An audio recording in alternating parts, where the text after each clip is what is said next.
Israel ने Syria में शिया समुदाय की एक शाखा को बचाने के लिए जो किया है वो मिसाल बन गया। कट्टरपंथी ईरानी खलीफा को जिहादी चश्मा उतारकर इसे देखना चाहिए। एक तरफ ईरानी खलीफा कहता है दुनिया में यहूदियों का अस्तित्व ही नहीं रहना चाहिए, दूसरी तरफ इजरायल है जो शिया संप्रदाय की इस खास शाखा को बचाने के लिए सीरिया की अल शरा सरकार से भिड़ गया और सीरिया की राजधानी दमिश्क को धुआं धुआं कर दिया।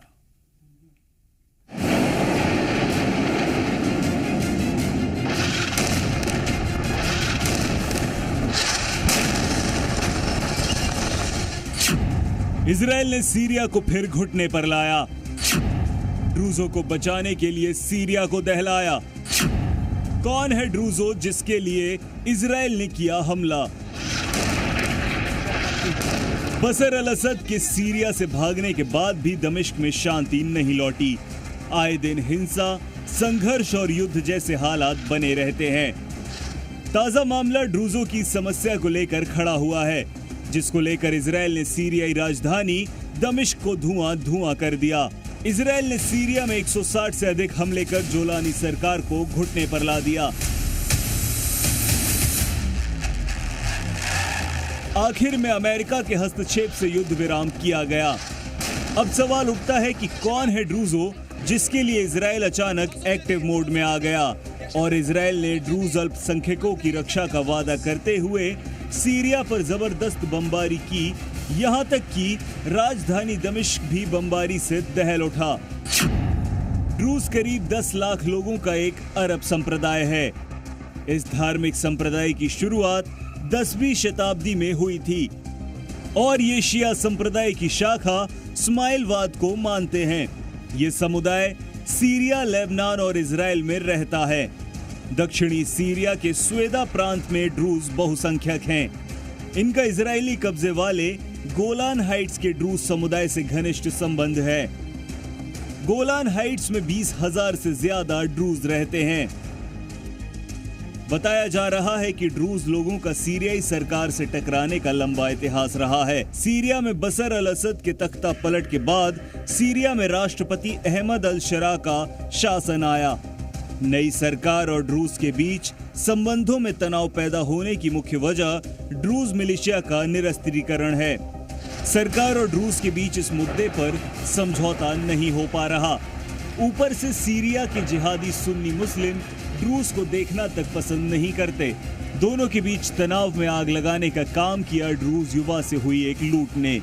इस तरह स्वेदा में हिंसा तब शुरू हुई जब बेडोइन के जिहादी सुन्नी मुस्लिम बंदूकधारियों ने स्वेदा के युवा ड्रूज शिया मुस्लिम को लूट लिया। बदले में स्थानीय निवासियों ने बेडोइन जनजातियों के कई सदस्यों को हिरासत में ले लिया, जिससे तनाव बढ़ गया। आलम यह था कि सुन्नी मुस्लिम मिलिशिया के बचाव में अल शरा की सेना प्रांतीय राजधानी में घुस गई। सरकारी बलों ने दावा किया कि उनका उद्देश्य व्यवस्था बहाल करना है, लेकिन रिपोर्ट्स के मुताबिक वे भी झड़पों में शामिल हो गए और ड्रूज आबादी पर हमले करने लगे। भनक लगते ही इजरायली सेना ड्रूजों को बचाने के लिए उतर गई। ड्रूज नेताओं ने अल शरा सरकार पर नरसंहार का आरोप लगाया। ड्रूज नेताओं ने अंतरराष्ट्रीय समुदाय से बचाने की अपील की।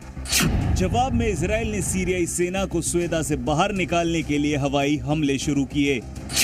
इन हमलों का निशाना दमिश्क स्थित सीरियाई सैन्य मुख्यालय भी बना, जिसका सीरियाई टीवी पर सीधा प्रसारण किया।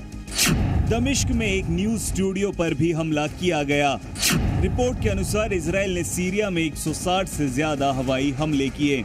वहीं इजरायल के आक्रामक रवैये से सीरियाई राष्ट्रपति अहमद अल शरा भड़क गया और इजरायल पर सीरिया में अराजकता फैलाने का आरोप लगाया है। हालांकि उन लोगों को न्याय के कटघरे में लाने की बात कही गई जिन्होंने ड्रूज लोगों को नुकसान पहुंचाया था। ड्रूज के अधिकारों की रक्षा को प्राथमिकताओं में सबसे ऊपर रखने की बात कही गई, जिसके बाद युद्ध विराम हो पाया। सीरिया के स्वेदा में संघर्ष बढ़ने के बाद इजरायली प्रधानमंत्री बेंजामिन नेतन्याहू की ओर से कहा गया कि इजरायल के ड्रूज नागरिकों के सीरिया में ड्रूज के साथ पारिवारिक और ऐतिहासिक संबंध हैं। ऐसे में हम सीरिया में ड्रूज को होने वाले नुकसान को रोकने के लिए प्रतिबद्ध हैं। खबर है कि इजरायल के कारमेल और गैलिली में 1,30,000 ड्रूज रहते हैं। इतना ही नहीं, इजरायल की सेना में ड्रूज उच्च पदों पर रहे हैं।